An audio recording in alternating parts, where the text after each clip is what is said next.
Let me answer a few questions if you're running a medical practice, how you can get over the hump. As a digital health entrepreneur, we went into medical practice owners, nurse practitioners, doctors, clinic owners all the time and helping them grow their medical practice or clinic. We get a lot of questions and I want to go through these multiple ones. A lot of these practice owners have thousands of patients that they work with, and this is something that can get you through the hump on understanding how you can grow your medical practice. Regulation changes. Oh, they are here and is driving my medical practice into the ground. How do I handle all these changes when it comes to CMS? I don't want to deal with it anymore, especially if I'm a medical practice owner. Previously, we had a pandemic. Rules changed drastically, right? Telehealth was the norm. You could do it via FaceTime, your Apple tool, which is unheard of. A lot of great things, innovations came out of that. But then recently, public health emergency went away. And so things that we're able to do, for instance, if you are a provider or doctor, you're able to see new patients for the first time via telehealth. That's no longer the case. They have to be a pre-existing patient that you have a relationship with so that you can build that for the future. So what does that look like? That means that regulations are changing and they're rapidly changing. One of the big initiatives is that Medicare, Medicaid services or CMS, they're looking to migrate a lot of these fee-for-service programs, especially under the Medicare umbrella, into what they call value-based care. By 2030, they're saying they want to move all those programs into a value-based type of program. For instance, instead of fee-for-service, it would be tied into the care that you provide to your patients. So this is going to be a drastic change for doctors who were trained on doing a service and then get paid for that service, attaching their time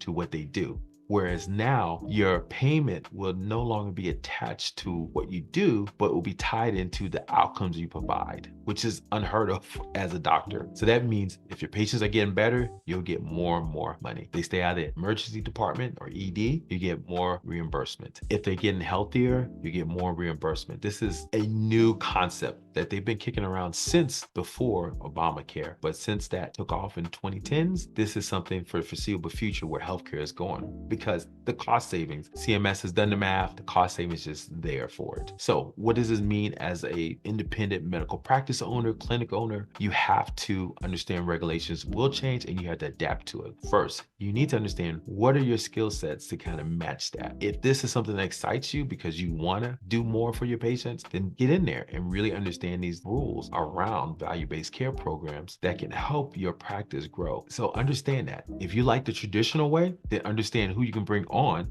to help you move in that direction, because ultimately that's where healthcare is going to go for your medical practice. So I would say this, you want to understand exactly where you need to go for this new regulation change. So once you know where you fit, if you're on the fence, if you really want to do them because you see the benefit to your patients, or you're just totally against it, but you know you need to, make that investment either one way, whether it's time or resources, to ensure that you understand the regulation changes coming for your medical practice. Next, you want to be able to understand which ones have the maximum amount for reimbursement. For instance, if you're a nephrologist, they have a program called Kidney Cares that allows you to do value-based type programming for patients that are in stage renal failure. This is a perfect opportunity for you to ride that wave for value-based care. It's specific to your specialty as an opportunity to grow your practice. If you're primary care, they have a ton of new opportunities. Obviously, annual wellness visits have been around for a while that you can take advantage of, but out of those annual wellness visits, you can attach other programs like chronic care management, remote patient monitoring to help patients. If you're an oncologist or specialist to help patients with cancer, they have new reimbursement codes that can even help you around value-based care on how you can help bring on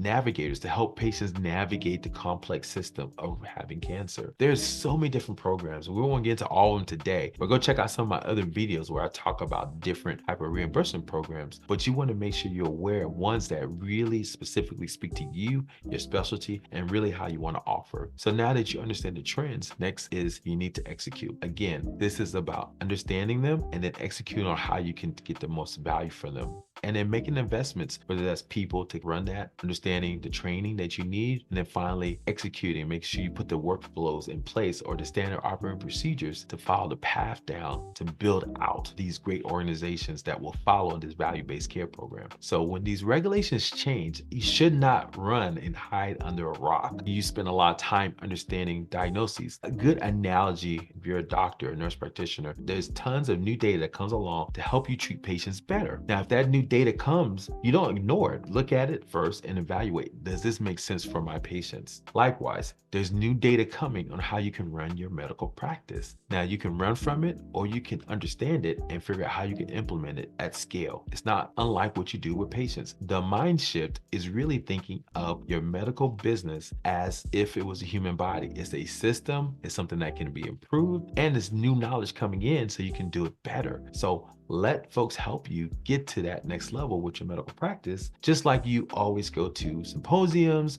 or you go to a specialty conference because you want the latest and greatest information. Again, let's net it all out. So how can you ensure that you handle regulation changes? Number one, understand where you are. Do you want to go down the path? Do you not? But realize either way, you got to make investments in the training for yourself personally or for the people who will do it for you. Number two, understand specifically which regulation changes will affect you the most, whether it's more reimbursements or potentially lowering what you currently do now so you can key in, prioritize on what you need to focus in on. And number three, you want to hire the right people, bring in individuals that can help you, whether it's consultants, third-party vendors that can help you deliver so you can achieve more growth in your medical practice when these regulations changes. It's not unlike looking at new data and research to understand how to help your patients. This is new data and research to help you grow your medical practice. Finally, we have a question around high inflation. Inflation is high, right? The rent is too high. You hear these things all the time. And yes, we're going to be under this inflationary period for the foreseeable future. If you're a medical practice owner, you're categorized pretty much as a small business owner. And unfortunately, small business owners are the ones who feel the blunt of high inflation, more so than the bigger businesses. And one of the reasons why is because you feel things a little bit more concrete. You don't typically have a lot of margin or profit. Any changes in your cost structure, which inflation will affect your bottom line, and you feel it. It's not unheard of for practices to go from making hundreds of thousands of dollars a month to almost negative because of changes in inflation as well as reimbursement, which affects your revenue. So how do you deal with inflationary changes? Well, one of the things you need to be aware of is your cost structure. Analyze all your costs, right? Where are you spending money at? You may be spending higher money fees on EMR systems that no longer serve your purposes. You may be spending too much on some staff members who are no longer being effective enough. Then you want to understand your billing, understand exactly how much reimbursements are coming in, and you're maximizing that. Then you want to take a step back once you understand the math before you go down a path where you hit. Then you want to look at those cost structures and how you can kind of compress down. Are there things you can do to automate that process? Using technology helps. Yes, technology in abundance can be a problem, but if you can use technology to shorten time or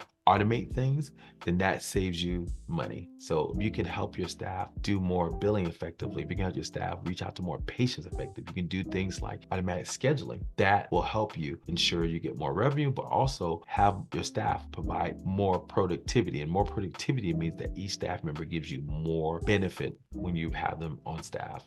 So this is some of the things to look at. So making sure you're maximizing your cost structure so that you get most for everything that you're spending. Because if cost inflation keeps growing, you're going to face that more and more.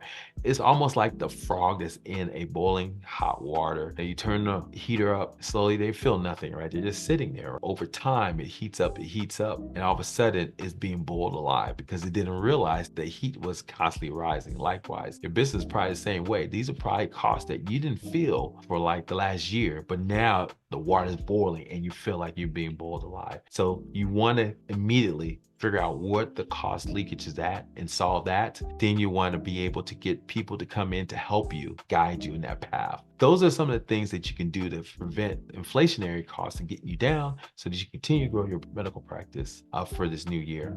If you like this content, follow me for more, but check out other content that I have about growing medical practices, building your business for the future, understanding new technologies like AI, all this on this channel. So definitely go check it out.